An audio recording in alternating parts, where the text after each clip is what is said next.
All right, Shalom. First and foremost, I would like to give all praises, honor, and glory unto Yahweh, Bahashem, Yahweh Shai, Bahashem, Rakakwadash. All right, double honors to the elders and apostles over there at Great Millstone, who are the true elders and apostles over all Israel. All right, this is Brother Yawasap with another quick hit, man. And basically today, the title of this one is going to be Remember Thy Latter End. All right, because you have a lot of people who come into this truth. All right, and then when they fall out and they start scoffing against the Heavenly Father and His men, or you even have people who will come up and scoff against the Heavenly Father and His men who haven't even came into this thing. And the issue about those people is they're not considering the judgment that's going to come. All right, because we are out here preaching unto our people that the Heavenly Father is going to return, and when He does, He's going to punish the wicked. All right, and raise up the righteous, the 1/3 of Israel. All right, you so-called Negroes, Latinos, and North American Indians, and 144,000 men out of each 12 tribes. Okay, of the nation of Israel. And whenever that happens, there's going to be mass death and judgment going on.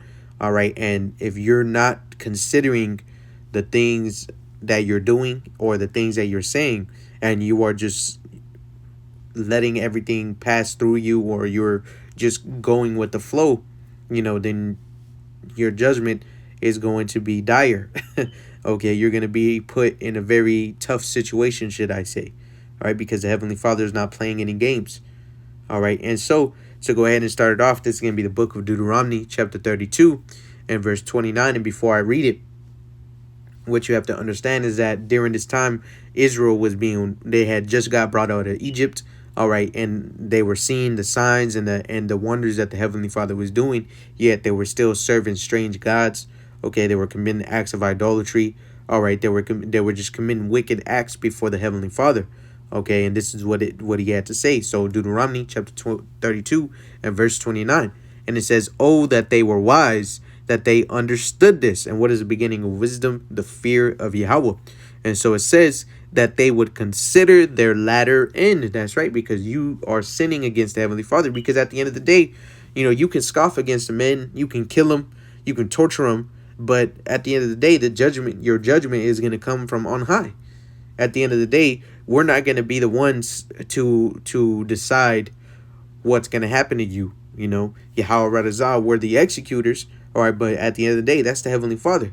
So you scoffing and trying to gain our approval, or trying to prove us wrong, that's not doing anything for you. It's in vain. There's no point, because we believe in Yahweh Bashim Yahushai and we're preaching His word. All right, we're not preaching our own opinion, man. We're preaching the Heavenly Father's word, His law, and His laws, and His statutes and commandments. Okay, and if you don't agree with that, then you're not agreeing with you're not agreeing with us. You're not agreeing with the Heavenly Father. Okay, and so we have to make sure that we are fearful before the Heavenly Father, and we're not just committing any unrighteous act. Okay, so from here, I want to jump to the book of Sirach, chapter 17. All right, now I'm going to jump right to the point, man. It's going to be verse 19. And it says, "Therefore all their works are as the sun before Him, and His eyes are continually upon their ways." That's right. And this is talking about the nation of Israel. All right, the Heavenly Father is seeing everything that you're doing, whether you're part of the elect or not. The Most High is looking at you and judging you according to your ways. Okay. And it says, "None of their unrighteous deeds are hid from Him, but all their sins are before Yahweh." That's right. And even if you are committing these acts of sin in the darkness, you're scoffing against the brothers, or you're scoffing against the Heavenly Father, and we don't know it, the Most High knows it.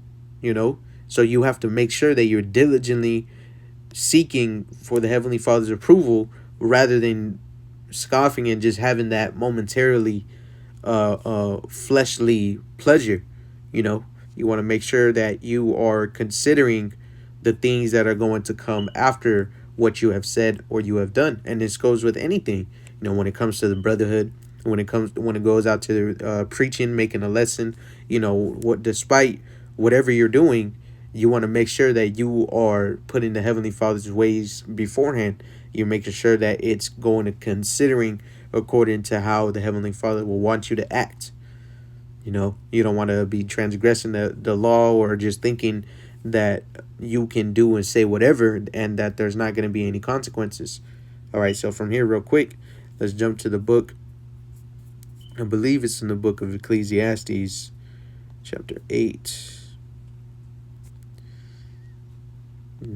Ecclesiastes chapter 8 and verse 11. And so it says, because sentence against an evil work is not executed speedily, therefore the heart of the sons of men is fully set in them to do evil. That's right. So because sentence against an evil work is not executed speedily, the heart of the sons of men is fully set in them to do evil. And we don't want to be part of that. We want to be part of the ones that fear Yahweh Bashim Yahushai. We want to be part of the ones that get saved.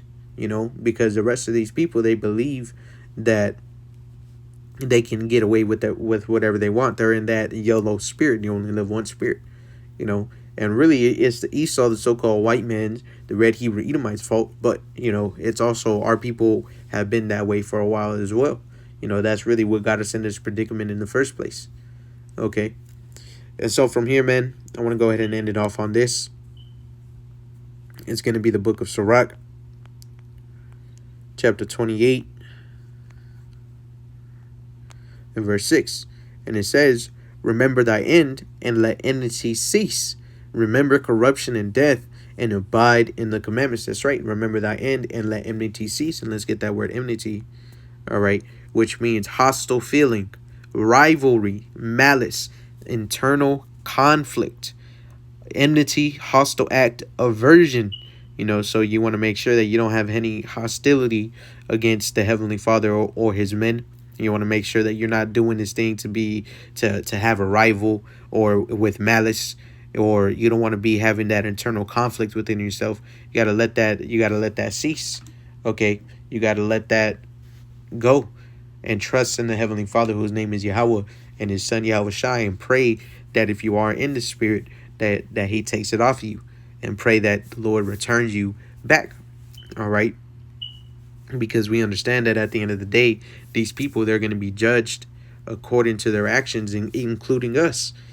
So we want to make sure that we're on the Heavenly Father's good side and not his bad side. We want to make sure that we remember our end, that judgment comes from on high. It doesn't come from man, And so, with that being said, I pray this lesson was edifying. And once again, I want to give all praises, honor, and glory unto Yahweh, Bahashem Yahweh Shai, Bahashem Rakakwadash. All right, double honors to the elders and the apostles over there at GMS, who are my teachers. Peace and salutations to the brothers out there teaching this word in truth and in sincerity. Until the next time I say, Shalom.